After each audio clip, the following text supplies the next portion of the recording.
So much to get to in the NFL, a frantic first few days to free agency. It's Onorato and Miller. Chris and Ash will catch up with new FireWolves star Kyle Jackson, acquired a couple weeks ago now almost, and he'll play his first home game Saturday night at MVP Arena after a big win for Albany. So we'll catch up with Kyle about the rest of the road ahead for that FireWolves team. Major injury news for the Yankees. It just kind of continues in spring training for them. Brutal. Yeah. And an NBA team has done something this year that only now 6 teams in history have done. 2 have won titles. Are the Cavs the next to do that? Let's get going.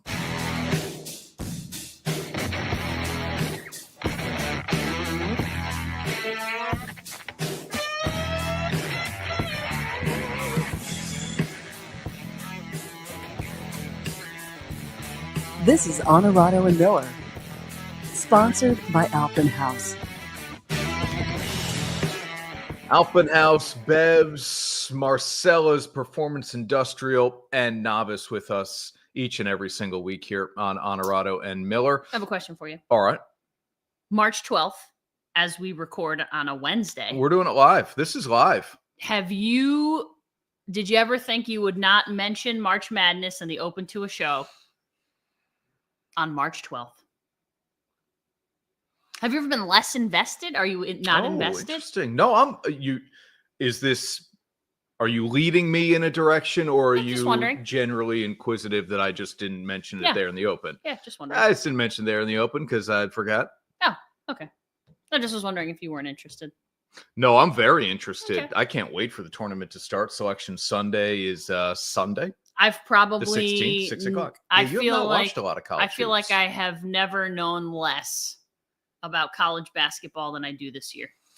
Well, I have watched more in the last month than I had, just because I've had to, than I had in the first few months or couple months. If I'm not watching, I'm in. I think these teams are. I really like Duke this year. You know that. I've said that to you. Auburn is so much fun to watch. Alabama scores 100 every single time out, pretty much. Yeah. Florida is really good. Houston's issue has been they can't stay healthy going into the tournament or during the tournament. If Houston's healthy, they're one of the toughest teams to beat. I'm in. Okay. Just curious. If I'm not watching Syracuse, I'm generally not watching a lot of college basketball. I learn about other teams through that, but then also am more interested just in general in college hoops. And Syracuse has not been worth watching this year, which makes it tough, right? They've been really not a fun watch at all. And then they go and win a tournament game. Right. Might do another. We'll see. We'll get to Joe Lunardi's top 8 seed. So his 1s and 2s, and the rest of them are online. We're not going to go through all of them. But right now, ESPN's bracketologist has 13 SEC teams making the tournament. That would be a record. Wild. Of course, it's a totally different landscape of conferences and teams that, Carol has found us on a Wednesday. We always appreciate that. We jump around from time to time. Schedules have been crazy. Yeah, no doubt. Okay, here's what's happening now, if you will. I don't love to do a ton of here's what has happened in the last week. You've heard everybody else do that already. Stuff, though. And we will. Yeah. Russell Wilson scheduled to visit the Browns and the Giants. Feels like the Steelers are out at this point. I guess unless Rodgers, and we'll get to him in a moment, unless Rodgers tells Pittsburgh in the near enough future, I'm retiring, you need to find somebody else. It feels like Pittsburgh is out for Russ. It's going to be Cleveland or the Giants. What's the better fit for Wilson? I mean, if I'm Russell Wilson, I want to go throw to Malik Neighbors. But, and it's New York. I'm sure Sierra would love New York a heck of a lot more than either one of them would love Cleveland. Yeah. I don't know that anyone is moving to any of these places, Sierra and all kids in tow. But New York, she might get a house in New York. I think if I'm Russ, I think New York is a better fit. I probably want to play, although Stefanski's a good guy to play for too. So either coach you'd probably want to play for. Weapons are better in New York? I don't know that they're better. Cleveland, you've got Judy and Njoku. Yeah, you've New got York, a good tight end. You've got Neighbors, they re-signed Darius Slayton. You still have Not- Wan'Dale Robinson. Yep, not much of a tight end game there, but No. No run game. I mean, does Nick Chubb stick around in Cleveland? Dude doesn't stay healthy very often. Yeah, I think if I'm Wilson, I would rather play for the Giants than the Browns. I just think about like what that franchise has not done in Cleveland in the past. I'm going to say 10 years, but it's a whole lot more than that. And that's why I would avoid that. And I don't think Russell Wilson makes either of these teams playoff teams. No, but he can throw it down the field. A little bit. I mean, look, he was 0-5 in his last 5 games in Pittsburgh. And Pittsburgh's got a much better team than either the Giants or the Browns. And he couldn't win there to close out the season. So no, and I'm not saying I don't know what the best option is, but the Giants don't have a lot of choices unless they're going to draft a quarterback. If you're the Giants, do you want Russell Wilson? Play it from the other side, team perspective. If you're the Giants, do you want Russell Wilson? I would like them to not draft a quarterback at 3. So one of your other options is Russ. But you know that signing Russ does not preclude the Giants from drafting a quarterback. But Wilson is not more than a 2-year guy. Correct. But it prevents you from having to draft a quarterback. And look, it buys you time. Yeah, Dable and Shane know, forget drafting a quarterback. We need to win now. Yeah. And Wilson gives them at least a little bit of a chance to do that. Yeah, I don't know that they're talented enough to win now, but if you don't spend your draft pick on a quarterback, you have the ability to get other weapons, i.e. Travis Hunter, i.e. some other great receiver on the board. Like whatever you want to do. Yeah, could move down and still get Tet McMillan. The Steelers are reportedly waiting for an answer about Aaron Rodgers' future here, whether or not he's going to retire or play. He's the target. After the Jets cut him today. Yes, he is the target in Pittsburgh here. Best option at quarterback for them? I guess. Let me just remind people. We're playing this weird game. Let me just remind people. And I know you're going to die on the hill. Aaron Rodgers at 41 years old, his final 10 games of the season, when we could assume that he was finally rounding back into shape off that Achilles injury, had 18 touchdowns and 4 interceptions in the last 10 games. He's an upgrade over Russell Wilson. It's not even close. At this stages in their career, Rodgers is still so much better than Russell Wilson that if you are keeping George Pickens, which they are, you just traded for DK Metcalf. You have a good tight end in Pat Freiermuth. Najee Harris is no longer there, but Pittsburgh will always find a way to run the ball. Jaylen Warren, and maybe they bring in a second guy. If Rodgers says, I want to play in 2025, the Steelers have to sign him. This is a division with Burrow and Jackson and a Cleveland defense that keeps the Browns in pretty much every single game. You were a playoff team a year ago. You want to make it back, you better bring in. He's no doubt their best option, and I think would still play at a pretty high level. Yeah, I think the biggest concern, and listen, I know New York is a cold weather. I would love to get him to like a warm weather climate I'm sure where you'd like that too. The bones and the Achilles is going to hold up a little better. Yep. Then it's going to happen for you in Pittsburgh. It's going to be exactly like it was in New York. You're going to get snow and cold and you're going to get chased around. But yeah, the weapons are there. I think it's interesting. It's a tough division, obviously, but he's their best option. Yes. There's not a lot out there. No. Again, everybody's gone. This is not the greatest compliment in the world that he's their best option. There are not a ton of options out there. It's Rodgers, Russ, and Cousins, maybe. Yeah. This week, I mean, quarterbacks flew off the board. It's not a draft. Quarterbacks flew off the board. People went, trade, sign. They were gone. People did not hesitate. They did not wait. It all happened very quickly. Here's what the Jets did at quarterback: 2 years, $40 million for Justin Fields. I like this for them. Yeah, you said that immediately. I like that. I like it a lot. It's not a huge risk. Again, I think someone just needs to give him a fair shake. I like it a lot for them. They cut Devontae Adams. He ends up with the Rams. Other than Garrett Wilson, what do you love? The best receiver for a lot of teams. Gerrit they Wilson. played together at Ohio State. Everybody's making that reconnection now. I'm with you. I like the signing for the Jets. I don't know that it makes them. It's not crazy sexy, but it's not a risk. It's not a big risk. Are they the fourth best team in that division, given what New England is building? Probably. Depending on Miami, I guess it depends in Miami. We'll see what happens. Do with the picks. Patriots have the fourth. Jets have the seventh or sixth. Yeah. And again, this does not stop the Jets from drafting a quarterback. If Shador is there, they might do that. We'll see. Yeah. All right, let's take a quick break here on Onorato and Miller. One big signing for the Bills. We'll talk about what else. Well, actually, two big signings if you want to consider. Two very big signings. Extension they gave. One very big and one quarterback, pretty good one. And we'll look at the highest paid quarterbacks and one name that is glaringly not in the top 10. Somebody's got to fix that. We're back in a minute. Grab the family and get on the water in style with a Barletta pontoon featuring the power of a Mercury outboard motor. You'll be slicing through the waves with a smoother, quieter ride, leaving you to relax and soak up the sun. Whether you're cruising with a family or tubing and skiing, Barletta and Mercury will give you the best ride on the lake. With their unmatched reliability and refined performance, Barletta and Mercury won't let anything hold you back from having a summer you'll never forget. So don't wait. Stop by Alpenhaus Boats and start your next adventure today. Check out our great selection on Route 30 in Amsterdam and online at alpenhausboats.com.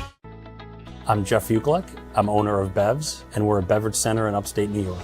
You're just going to have that wow component when you come in, like, wow, look at this place. It's bright, it's clean, it has everything that I need. Consumer is king. Be able to provide them a friendly environment and a place to shop, no matter where they are, whether they're down here in Saratoga or whether they're up in Queensbury. You're always going to get the same experience when you shop at Bevs. At the end of the day, if you walk in these stores, you're going to see a lot of people that have a lot of pride. And now, back to Onorato and Miller. Sponsored by Alpenhaus. The Albany FireWolves, Kyle Jackson, coming up in about 10 minutes or so. We will look at the top seeds in Joe Lunardi's bracketology ahead of Selection Sunday. Maybe we'll make an early pick as to who will cut down the nets. Oh, dang. Before we actually get the bracket. It's funny, as you can imagine, I have a few bets already for teams that will win the NCAA tournament or reach the Final Four. And, what I find wasteful about those bets is that you don't know their road. So, yeah, I have a few teams you might really that are not the obvious ones to win the NCAA tournament, Michigan State and Florida.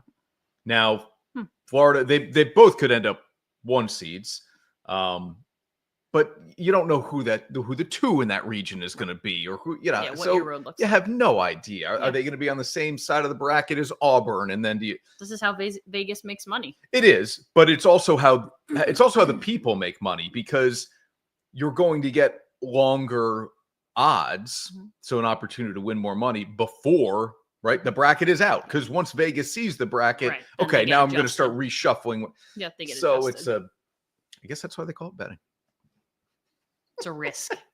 There's no doubt Risk. about it. Sometimes there's a reward. Yeah, we'll get to that. Sometimes there is not. Those top seeds coming up here in a little bit, but we did tease this. Joey Bosa on a 1-year deal to the Bills after they released Von Miller. Miller is due to make like $17.5 million. Bosa is going to make 12.5, say 13-ish, and not they're counting probably as much about against the the same. cap. Yeah, I mean Bosa, if he stayed healthy, Bosa's certainly younger. be He's great. only 30. Miller's mid-30s, so it's an upgrade here, and I like that the Bills are taking a shot here. They put Bosa on the other side of Gregory Rousseau, who they signed to a big deal. And obviously, they still have an interior, Ed Oliver, who's really good as well. So they're trying to find a defense that can match what that offensive production has been in recent They're not years. staying stagnant, which is all you can ask for as a Bills fan. Yeah, certainly not stagnant with the quarterback. Well, position. and this one was interesting to me. There were years left on Josh Allen's contract. The Bills did not have to do this. But they're going to give him $350 million over 6 years. $250 of that is guaranteed. That's the biggest number in NFL history in terms of guaranteed money. Okay. It doesn't make him the highest paid quarterback in NFL history, but he's up there, and we'll show you that in a little bit here. I don't know. What do you make of the Bills doing this when they didn't need to? I think it's a show of good faith. It's an organization that feels like, listen, when you have the face of the franchise who has done nothing but good things and said all the right things and goes to the children's hospital, and just like he's that guy, you do the right thing in the hopes that you also draw other players to go there to play for this team, who want to play with Josh Allen, who feel it's a good organization. You never hear people say like shady stuff about the way that the Bills are run and the way that they do things. So I think it's a show of good faith. I like it. I don't know if he'll ever win a Super Bowl, but he's a super likable guy, very talented. If he never wins a Super Bowl, yeah, I mean, probably the most talented quarterback to never win a Super Bowl. Dan Marino. To get really hyperbolic here. Mm-hmm. I know, but Allen has the arm strength of Marino, and aside from Lamar Jackson, we've never seen a quarterback as effective with his legs as Josh.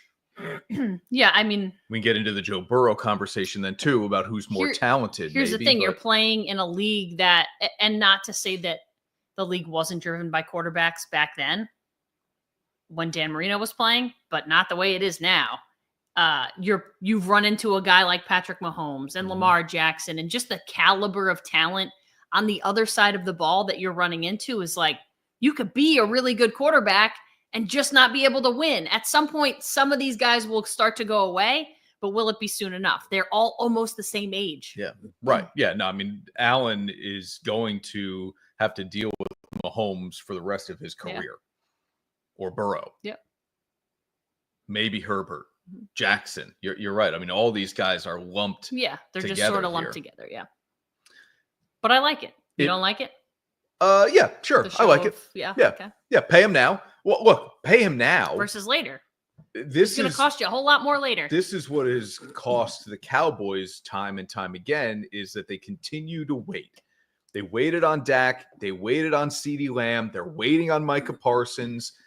They will continue to have to pay those guys more than anybody else at their respective positions because they continue to wait. So Myles Garrett resets the pass rusher market. He reset the non-quarterback market. Guess what?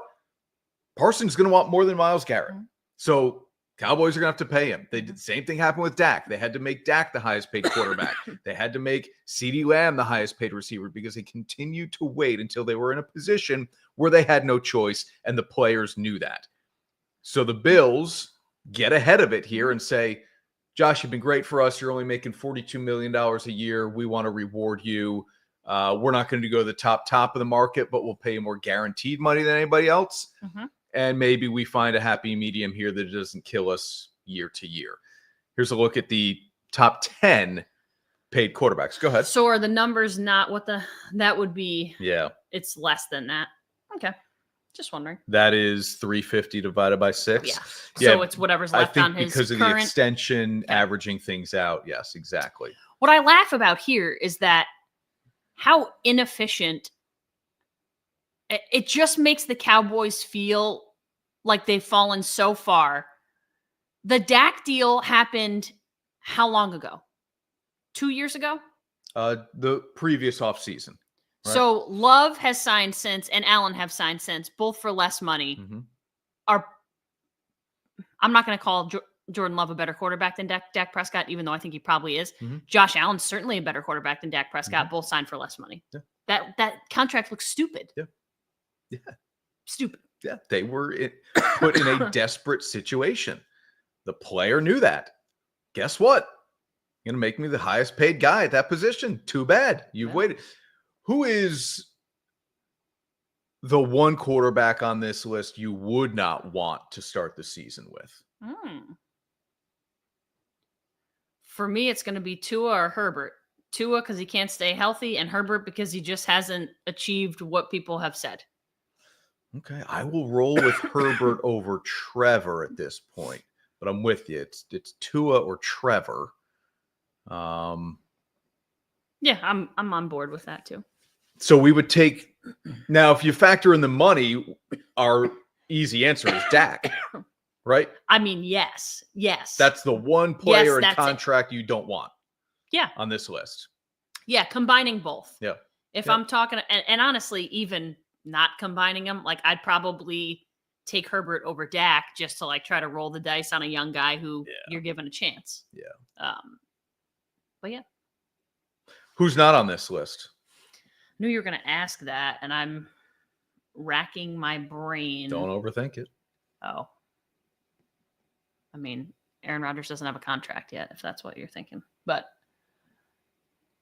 I don't know. I would need to think about Patrick Mahomes. There you go. Yeah. I knew you'd get there. Not on this list, and he has not been a top 5 paid quarterback in a long time, and now he's not a top 10 paid quarterback. And I've thought for a number of years that when Mahomes did his deal, which was after his second Super Bowl victory, I believe, there should have been a clause in there that said, redo it. Even if it's only by $1, I will always be the highest paid quarterback in the NFL. So when Dak signs for, or when Burrow signs for 55, I get 55 and $1. When Dak signs for 60, I get 60 and $1. And tell me the Chiefs at that time would have said no. They wouldn't have. Right. They would have said, yes, you are the best player in the sport. People want to put you in the conversation for best quarterback of all time. We are going to find an escalator clause in your contract that will just always make you the highest paid player in the league. I wonder if it's... I think the Chiefs would have said yes. Yeah, I know. I wonder if there's anything that you couldn't do about it, whether it's legally or through the Players Association or the owners that like you couldn't do it.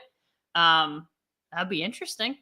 The problem is you just wouldn't know what it was going to cost you. So how do you predict and like think about the salary cap and what you're doing? Yeah, you have to how much trust, money you're spending. You have to trust the trend of the market, right? Okay.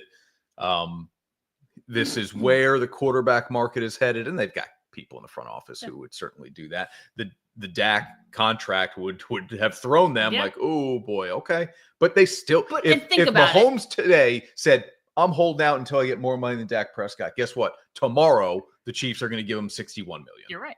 I think you'd be right. So, yeah, it's funny to me here that the fact that he's not above. I mean, and it's not even about Jalen Hurts because Jalen Hurts is a very good quarterback, but it's the Prescott that throws everything off. Right. He should be at the bottom of this list, if not even on it. And he's making the most of everybody. Yeah. So he's just kind of derailed it all. I wonder if if Mahomes sticks to this, we will remember him as, how Brady approached his annual salary. Never needed to be like a gaudy. I don't know that he was ever a top 10 guy, ever. I really have to go back and look at that. Yeah. I don't know that he was ever top 10 paid. Maybe by the end. Maybe with Tampa. Yeah. But with New England, it was always a very reduced annual salary. He made a lot of money off the field, and he wanted a team around. He understood the more Super Bowls I win, the more money I'm going to make. I mean, listen, Josh Allen said he didn't want to kill the Bills. Yeah. And took 55. Yeah. So like that tells you, well, what's killing the Bills? 62. Yeah. And that's, it's only 7 million more a year, but. And he did say that he's like, look, I live a pretty good life. What's 5 million to me over the course of this contract? Not a lot of people would think that way. They'd say it's $5 million is what it is. But he probably gives away that much in any given year. Sam Darnold to the Seahawks. Did we cover this last week a little bit? No? Okay. I don't think so. Yeah, right. No, it wouldn't have been done yet. So he goes to Seattle. All signs pointed to this Friday night after Seattle traded Geno Smith to Las Vegas. And Geno's reunited with Pete Carroll in Vegas. I think which is funny. Good move. Geno and Darnold don't move the meter for me in terms of overall team success, but they are two dominoes that fell. Geno is better than the options that the Raiders had last year. Oh yeah, Aiden O'Connell and Gardner Minshew. That's just it. Like he's not, for me, he's not a guy that's going to lose you games. He's going to go out and do enough, although I don't know what they're going to have around him, but he's going to do enough. You know what's too bad is that it's too bad that Dable and Shane or any GM head coach combination for the Giants weren't hired this offseason. Because I would have either played Tommy DeVito for a full year or brought in Gardner Minshew and said, you guys battle it out and we're going to play whoever is, the better guy out of camp. And I would have gone 2-15 and had the number 1 pick. But the Giants are going to live in mediocrity for another season. Or like less than mediocrity, but yeah. And 5 wins. And not have, they have the 3rd pick. It's pretty darn good. Yeah. But it's still not good enough maybe to get, right? Everybody assumes but let's say the 3rd pick again next year. And Arch Manning has a really good year. And I know I'm really over-projecting this thing. But this is what you have to do. They won't get him. They won't get him unless they have the number 1 pick. So right, but we don't know. I'm talking about tanking already here, and we don't know who is going to just kind of take people by storm, or who's going to come out and have a really great year on top of Arch Manning. Listen, Quinn Ewers could end up being a really good pro that like people don't talk about. Like there's always that guy. Jackson Dart, people like what he's showing. I was going to say he's on the rise. People have crushed Will Howard and other guys who might not be a pro, but like some of those guys will end up working out okay. They may not be your franchise quarterback, but they might be better than you think. Adam says Rodgers probably believes he's better than Brett Favre in his final years. Favre had that 1 year in Minnesota. He was playing really well in New York before I believe he tore his biceps. They were like 8-3. They were really good. Then he recovers from that injury, right? He retires and unretires and then goes to Minnesota and has maybe the best year of his career. Statistically, it probably was the best year of his career. He leads the Vikings to the NFC Championship game. They lose in overtime to the Saints because of a Favre interception. Shocking. I don't know if Rodgers is better than Favre in his final years. He's going to play at an older age than Favre in his final years. Favre was pretty darn good in his late years. And then it fell apart, right? Then it was like literally off a cliff. Yep. He couldn't stay healthy, and he just wasn't even good that last year before his shoulder injury. I'm going to say yes and no here, right? Because Ash brought up the point earlier, like, hey, I just want to see a team give Justin Fields a fair shot, and the belief is that the Jets will. Yes, the Bears gave Justin Fields a fair shot. I've always said I thought he showed glimpses of being really good. They did more they put more around Caleb Williams in a heartbeat than they did around Justin Fields. So, like, yes, they gave him a fair shot. Give him a fair shot with all the tools you just gave Caleb Williams. That's what I want to see. Yeah, they gave Fields a fair shot in terms of number of games played. They did not give Fields a fair shot in terms of weapons for him to be successful. I don't think they wanted him to be that successful. Well, it's been a poorly run organization for decades now. Okay, not just since 2000 or like, when was the last time the Bears had a good quarterback? Even when they were good, it wasn't a good quarterback. I mean, Rex Grossman wasn't good. Jay Cutler, Rex Grossman. I mean, for the old people in the crowd, Eric Kramer. They have not had a good quarterback since. Do we want to say Jim McMahon? Are we going to call him a good quarterback? Sure. Yeah. Jim Harbaugh played there early on. Okay, so I mean, it's been since the late 80s, mid 80s, maybe the early 90s. Yeah. And the organization just hasn't really done anything to help them out. What's up, Spearsy? Glad you found us, buddy, on a Wednesday night. This one's interesting. Daniel Jones to the Colts. I like it. Me too, because I am a fan of Anthony Richardson's skill set.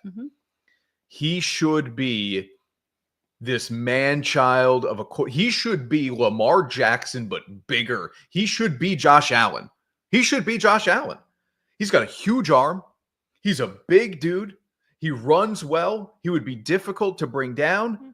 And Allen was not great to start his career. This is 2 years in for Richardson. He's been injured. Now, the numbers are ugly. I'm a fan of Anthony Richardson if he can put it all together. But the question is Anthony Richardson more like Josh Allen or more like Jamarcus Russell?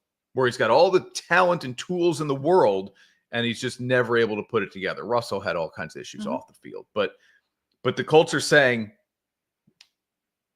this is no longer your team. And I think Jones is going to beat him out. Jones is going to be a more consistent, steady guy in camp. Richardson will show the flashes, but I think you're Shane Steichen. You're like, hey, this is year 3 for me. I need to win some games. And Daniel Jones, hand the ball to Taylor. Hand the ball to Taylor. Hand the ball to Taylor. Well, Anthony Richardson can do that. Maybe pop one. Yeah, but Jones won't turn the ball over the way Richardson will. Remember the early part of his career? A lot of fumbles. Turned it over a lot. A lot of fumbles. And here's the deal. I think when I first saw this, I thought, they're kind of similar or they're not very similar quarterbacks, but they're more similar than you would think because Daniel Jones can run. Yes. He just, and they often do create plays for him to run the ball, or did in New York anyway. I think Anthony Richardson is in your face athletic. Daniel Jones is sneak up behind you athletic. But I think they're more similar than people think. So we'll see how that goes. I think you're crazy if you go with Daniel Jones here. I think you allow Anthony Richardson to fail once again, and for Daniel Jones to come in and be the backup quarterback hero to do just enough to win you some games. Okay. But who knows? I don't hate that. Let's take a break here on Onorato and Miller. When we come back, Kyle Jackson of the Albany FireWolves will join us. Albany's back home this weekend, March 15th, and it'll be Kyle's first home game with the squad. Back in a minute.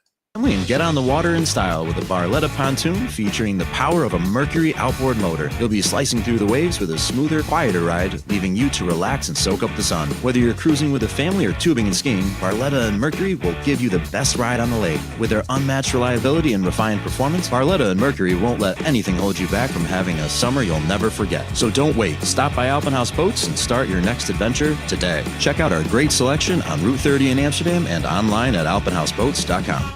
At Marcella's Appliance Center, our commitment is to you, providing essential appliances that families depend on. For cooking, refrigeration, cleaning, and sanitation, plus appliance repair, you can have peace of mind that Marcella's is here for you today and every day. Like we have been since 1957, helping you make the right choice with trusted brands like Whirlpool, Maytag, KitchenAid, and many more. Shop Marcella's Appliance Center in-store, online, or by phone. We're here for you. And now, back to Onorato and Miller. Sponsored by Alpenhaus. Welcome back to Onorato and Miller. The FireWolves return home this weekend. It's Heroes Night, Marvel Heroes Night. But a really cool thing that the team is doing overall is that you can send local veterans or first responders or even current military to the game for free. You can buy packages online, call the box office or the ticket team at the FireWolves, and they will hook you up some really cool packages that I know we've told you about on News Channel 13. AlbanyFireWolves.com, the best place to get all of that information. And this was an active team before the deadline and at the deadline. Obviously, they need as many wins as they can get, and now they seem to be loaded up for a little bit of a run here in the final month and a half or so of the season. Kyle Jackson's going to play his first home game in Albany. We'll bring him onto the show now. The forward with the FireWolves, who had 5 points in his Albany debut. You come over from San Diego, Kyle, and what we've all learned, if you're a college basketball fan, according to Rebecca Lobo, don't say anything bad about Albany. They'll come after you. But still, I don't know. San Diego to, the wintry Northeast, maybe not as easy to adjust to, but you're from Canada. You're tough. You can handle it. How is the adjustment period been? You haven't played a home game yet in Albany, but new team, new guys to be around. How's it gone so far? It's been awesome. I think that, I kind of find myself now in this veteran role with a really young team and kind of get this resurgence and youthful energy back into the game that, not that I was missing by any means, but when you're with a lot of young guys, they kind of push that into you. And so I'm excited about it. And that first game was awesome. It was great to just kind of be around those young guys. And offensively, the ball swings really well. It's easy to insert yourself into. just excited to play at home now. And it was a huge win. You certainly understand what this team needs to do the rest of the way. Look, the good news is not everybody's running away from you here. It's a couple of teams at the top that are entrenched in those positions, but there's a bunch that's still fighting for a playoff spot here. How do you guys feel going forward, what this team might be capable of? Yeah, welcome to the NLL. It's kind of always been the crazy. MO. It's you're never really out of it. It always comes down to the last week of the season, more or less, and that's because there's just so much parity within the league. Nobody's terrible. Nobody's exceptionally better than anybody else. You can win on any given night, and there are no easy games, which means that through and through the league from top to bottom is always competitive. Did you grow up playing box? I did. I grew up in Sarnia, Ontario, and kind of just made my ranks up. And this is, I think, like my 8th official year. I've got a heck of a story that over the last couple of years that has allowed me to play and not play and all this other good stuff. But I'm just excited. Injuries? Not injuries, more or less just job. I was working at Avon Old Farms, a prep school up in Avon, Connecticut, and took some time off there, and just kind of reinserted myself back into the league. This is what people don't really get, right? You are a professional athlete, and the assumption is, well, he plays lacrosse. That's all he does. Not true for any of the players in this league, and that some of that conversation is for a different time. But it fascinates me how you're able to juggle as much as you guys do. What is it that ultimately did you just continued to feel the pull back? Were you just always looking for the right situation? Talk me through that. It's kind of funny. I've more or less kind of done it 3 times, almost this like retirement phase. Be pulled out of the league, go back in. Be pulled out of the league, go back in. And all for justifiable causes in that I believed was better for my family at the time. But I don't believe that you get these 3 leases on life back into professional sports, let alone the NLL in any capacity. And so now I'm just living this particular phase of life of going, all right, I've done this now multiple times. There's a reason I keep being pulled back in, and I'm just diving full force into it and seeing what that looks like. I've yet to win an NLL championship, and I believe that it could be done with this group, which is why I keep feeling like I'm being sucked back in. And that's what the most intriguing part to me is, that I've lived a lot of different lives at this point now, and the NLL seems to always be calling my name. You excelled at the outdoor game as well, which is why I assumed you played box growing up. But you excelled in the outdoor game incredibly as well. You left Michigan as the program's all-time leading scorer. Is that correct? Correct. And then I think that was a short stint at the top of the ranks there. But yeah, I'm looking at the numbers. What happened? I mean, there was an explosion. You had a very impressive final number, but goals and assists combined. Don't get me wrong. But the guy who holds it now, might be 100 points beyond that. This is a shift in the game, correct? Absolutely. And when I went to Michigan, we were a club lacrosse turning Division I, right. And I knew that that's exactly what I was getting into. And I knew that in longevity, short longevity, because it's the University of Michigan, I knew that they had flipped the script pretty quickly. And this is exactly what I was hoping would happen when I went there. I was going to be part of a lot of struggles and maybe be one of the better players, but I knew that in a real short time span, there was going to be some exceptional people who came through that were going to blow those numbers out of the water. Are you a Michigan fan through and through across all sports? Yeah, I am. I like to keep tabs with it as much as possible. It's hard. Do you do American football at all? American football? Yeah, I like just good sports. I'll watch anything. I'm obsessed right now with the PWHL, and I'm obsessed with women's basketball, and I'm obsessed with anything, the NWSL, anything women's sports, because like I said, I've got 2 young daughters. Yep. And so I've become extremely obsessed with anything women's sports, especially UConn women's basketball. And I know that isn't, ideal here, but that it's super close to home. And so our kids that's their number 1 team, Paige Beckers in UConn basketball. You're a young guy. You're younger than I am, but I'll still ask you the historical question here.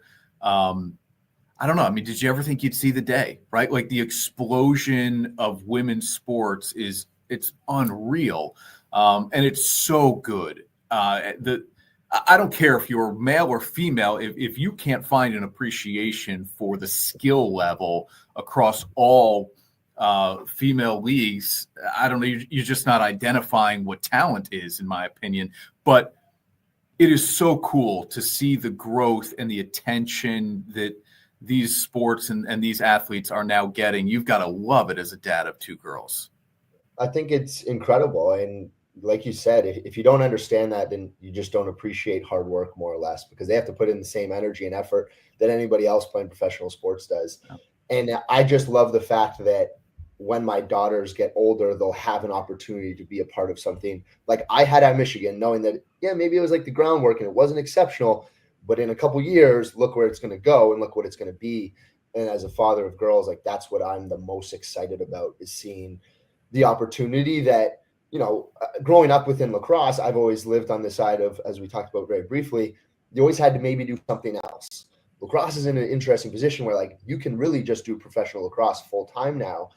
And that's what I'm the most intrigued and excited about when my daughters get older, is they're not going to have to do that. Do I want to do the business and then maybe play sports on the weekend? Yeah. It's going to be, hey, do I want to be a professional hockey player or do I want to be a professional basketball player? And whether they decide to do that or not is beside the point. It's the ability that they do have and the option that they have to just make that decision, justifiably so. Yeah, the game of lacrosse is obviously growing with the PLL and the NLL having been around as long as the indoor game has been professionally. Okay, what don't we see with the FireWolves? You've been on the inside now for 2 weeks. Sure, the team has been here a handful of years, but if you're on the inside, what don't we see about Coach Clark or the way this thing is run, that gives you belief that this can be the team we all saw last year make it all the way to the finals?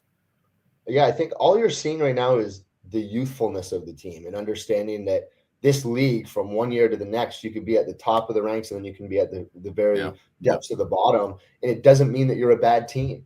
You could lose a bunch of 1-goal games, and that puts you, at the top or the bottom very quickly. But what I've seen very quickly in this short time span is that the guys are just eager to be the best that they can possibly be. And we said it really quickly there. You can be a professional lacrosse player. And that's what you're seeing with these guys, is they're not really doing a whole lot of other things, and they're investing all their time into being a pro lacrosse player, which means that they have this eagerness every time that they show up to just be the best lacrosse player that they can be. And then the coaching staff is also young, and they're eager to be the best as well. And they communicate really well. They let you know where you stand. But I think that within all of that, just understanding that I've been on a couple different teams now, and I'm the old guy in the locker room. This is one of the most exciting locker rooms that I've ever been a part of in that brief time span, where I could sense it immediately. And then playing after the game, my wife asked me, she's like, well, so what did you think? How was it? And it was so easy to just jump into that lineup and play, because the ball swings really well. No one is selfish. They're selfish when they need to be, but at the end of the day, they're a lot of fun to be a part of. And I think that that's what people don't see, is just how much fun that youthfulness kind of gives you within the ecosystem of this team. You came in, and in your first game, you led the team in shots on goal. Dyson and Simmons and Kurtz, and do they give you a hard time about that? Did you have to negotiate the number of shots? Not a lot of balls to go around here. No, there's not. And, that's the funny part. At the end of the game, I was thinking that, but it was weird, because I knew that going into this, I'd had a lot of ups and downs, and I sat there at the end of the day going, I have nothing else other than to give my everything here and insert myself into saying, when this game is done, I want to have left it all on the floor and let everybody know this is the player that you traded for, and this is what you're getting. And that's not somebody that's a super selfish player, but at the end of the day, when you look at the shot chart and what was happening, there were good looks, there were good opportunities, but we also moved the ball really well. And I knew that at the end of the game, I was like, I had a lot of shots and I shot the ball a lot. but it wasn't in this selfish desire to just say, nah, you don't need them. You don't need them. I'm better than you. They just found me. It was kind of how it worked. And that's what happens when you have a great offense who can move the ball really well, but also understanding that I kind of had nothing to lose in that venture. I needed to prove to everybody, this is what you traded for. I love that. And I've always said there is a difference. And again, people may misidentify, but there's a difference between selfishness and aggressiveness, right? I mean, just because the number of shots may be higher than anybody else's, it means you found yourself in the right position at the right time. You knew when to be aggressive. Our last thing, I'm going to let you run here. Does this trade, it's an easier trip to play home games for you, right? You're in the Northeast anyway. Do you feel like it's given you a new lease in this league and your career? Absolutely. My goal was always to play till I was 44. I don't know where I came up with that number or why. I'm 31 right now, going to be 32 this year. Oh, I got a long way to go. I don't think I'm ready to give it up anytime soon. I want to see the growth of this league and be invested in it while playing. But yeah, the travel definitely makes it easier. And I'm a huge family guy. So the more that my kids can get out to games, I've got another kid that expected in April. So right around the corner here.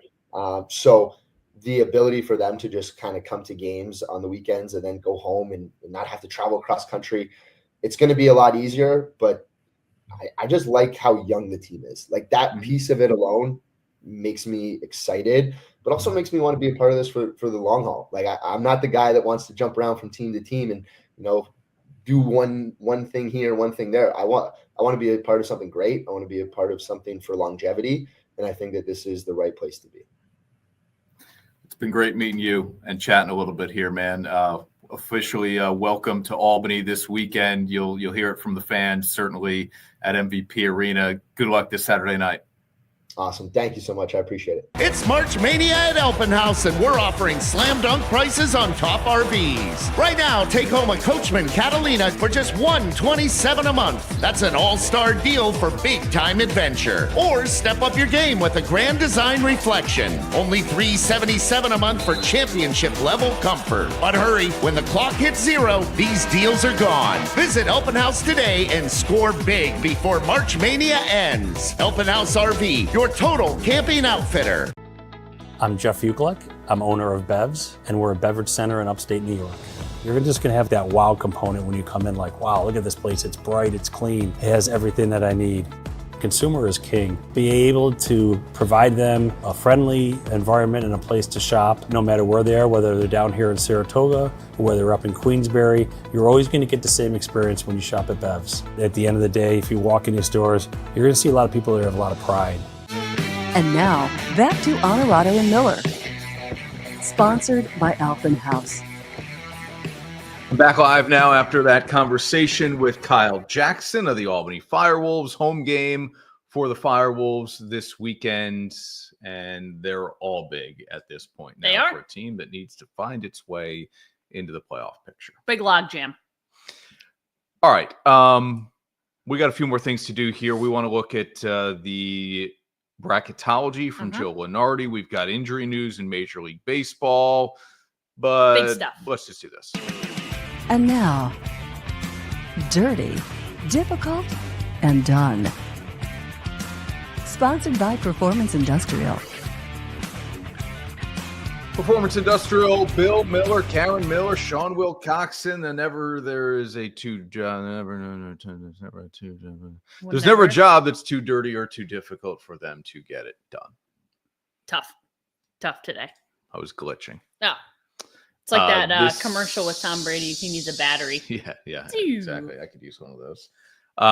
Here we go. Should Tiger Woods be done after rupturing his Achilles while training at home and now having surgery to repair it? This is an injury to, a younger, top-performing athlete that would look. You know what? No. We've got comps. We've got Aaron Rodgers. You know what? We've got Kirk Cousins. These are guys later in their careers. How old's Tiger? Tiger's at 49, I think. Rodgers is almost 10 years. He's 41. It's different. But Rodgers is playing quarterback in the NFL. People are chasing him. I understand. Tiger goes up there, stands, and swings. I understand the torque of the body that has to be fine. That's it. I think it's that alone that is immediately like, oh my God. I almost think it's probably harder to get your body back used to that kind of. It's so unnatural. Okay. I mean, it's not unnatural for him, but that feels like a tough one. Rodgers pops his right Achilles. I get it. He's rushing back 3 to 5 step drops, planting, moving, pushing off. Like it's, and my point is, it took Rodgers September to the following November to start looking and maybe feeling like he was back healthy. So 14 months. Yeah. My For quick answer is yes. I mean, we asked the question. He should be done. And he probably What does won't. done mean? He probably done with competitive golf. Done. No senior tour. Done. Okay, senior tour. It doesn't count. Okay. Never play the Masters again. I mean, if he wants to, he's welcome to his whole I life. know what he wants to, but you're saying he should be done with competitive golf. Yeah. I just mean, I would say he's not going to. And I said this about him before he made that crazy Masters run, that he would never win another major. If it was win one or win a billion, none. Right. Yeah. I said win none. I don't think he'll ever win another major. I don't think he'll probably ever be in like a top 3. I think by done, I mean like he's probably done anyway. So why not just call it quits? Yeah. Sam says yes. Should be done. I don't know why we aren't getting a little profile pictures. Yeah, I'm not here. sure either. All for the profile slow. picture. Yeah, he only wants to play the majors. Go for it. It's gonna take him more than a full year to get back though. So now you're 50 and you're right. He will be coming 50. back. He's a December birthday. He will be 50 by the time he plays another 50 and a half almost major golf tournament. Because the Masters next year will be the first major golf tournament he plays. Mm-hmm. If he's ready. So a full year from now. If he's ready. Yeah, that's tough. Yeah. It's tough.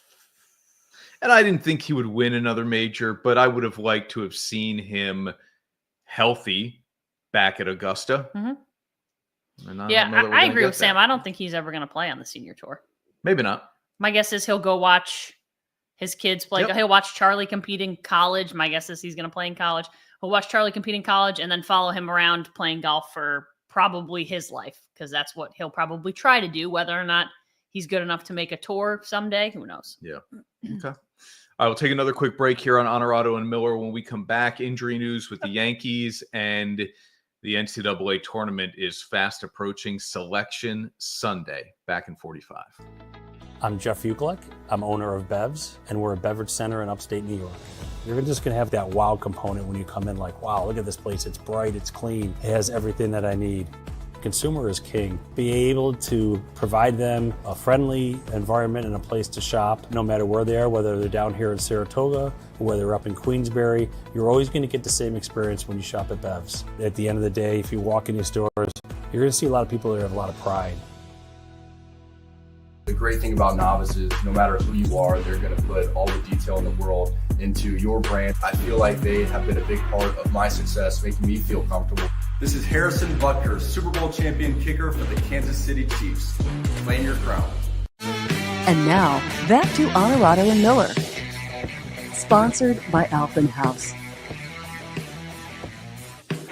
All right, wrapping things up here on this week's show. We already knew that Gerrit Cole was in danger of missing time. Now he's going to miss all the time.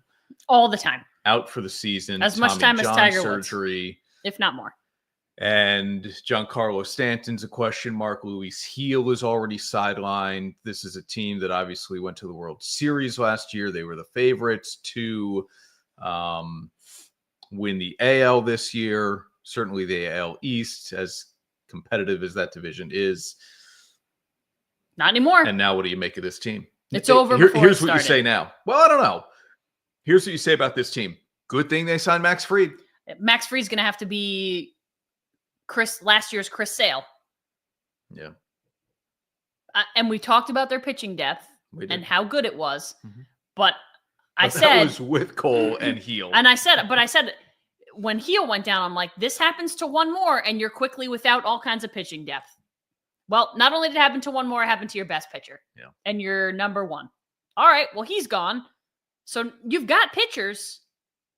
Nobody else can go down, and Max Fried has to pitch out of his mind in order for you to be that kind of competitive. And Stanton's got to be healthy. You know, I'm not a big Giancarlo Stanton fan, but he makes a difference in that lineup.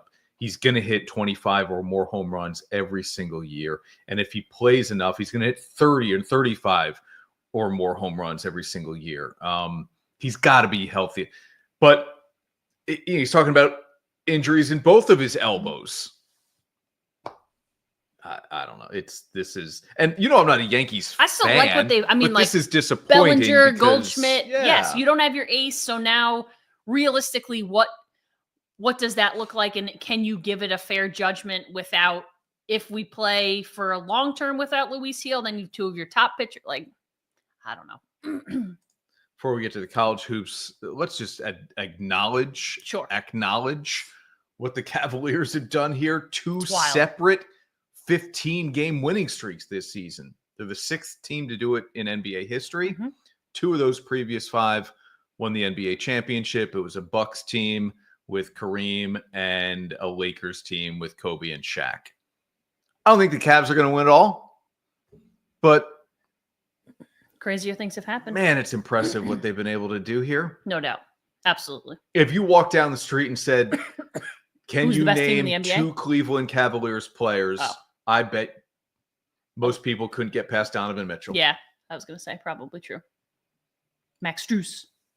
But they're a good team. Really good team. Final couple of minutes here. Here are Joe Lunardi's projected top seeds. Auburn, Duke, Houston, and Florida on the one line.